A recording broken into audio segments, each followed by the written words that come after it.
L'agriculture intensive nécessite l'utilisation accrue de pesticides. Les pollutions inhérentes à ce mode de production sont importantes. Pollution de l'eau, de l'air, du sol et résidus de pesticides sur les fruits et légumes que l'on consomme. Comment produire autrement? La question est particulièrement difficile en verger de pommier. C'est une culture pérenne et beaucoup de variétés de pommes sont sensibles à de nombreux bioagresseurs. Le marché demande des fruits parfaits, c'est-à-dire sans défaut, et qui se conservent bien. Et c'est compliqué de produire des pommes. D'abord, il faut que l'arbre se développe et grandisse. Puis, il commence à produire des fruits qui devront résister pendant plusieurs mois à des attaques de maladies et de ravageurs. Ces attaques sont liées aux conditions météorologiques et au cycle naturel de nombreux insectes. Si le producteur ne fait rien, voilà à quoi ressembleraient vos fruits.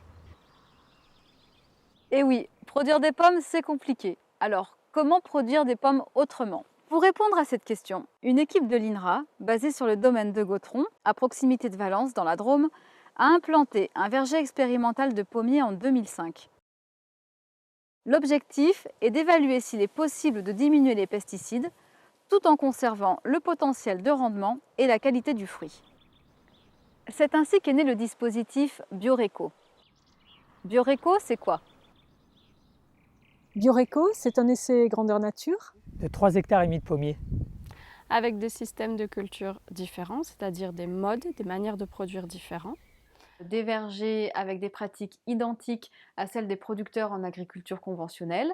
On a également des vergers bio, mais aussi des vergers qu'on appelle économes, dont le but est la limitation des pesticides chimiques. La méthodologie est dite en approche système. On travaille tous les jours dans ces vergers. Avec des suivis très poussés, on regarde tout sur tout. On cherche à comprendre ce qui se passe, les interactions. Bref, 9 vergers au total que l'on observe sous toutes les coutures. Et ça, depuis 10 ans.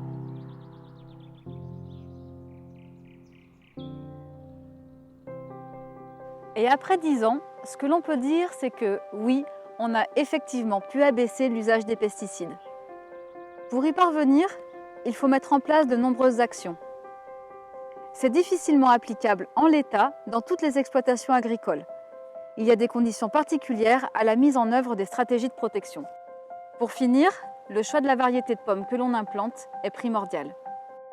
Au cours de ces 10 années, on s'est donc intéressé à la spécificité du verger et à sa complexité, à quelles méthodes mettre en place et comment les combiner entre elles pour limiter l'utilisation des pesticides. Nous nous sommes questionnés sur cette façon d'expérimenter en grande parcelle où l'on regarde de nombreux paramètres, c'est ce que l'on appelle l'approche système, et de quels outils on dispose pour voir les mérites et les limites de chaque verger expérimenté. Vous trouverez les détails de ces questionnements dans les films suivants.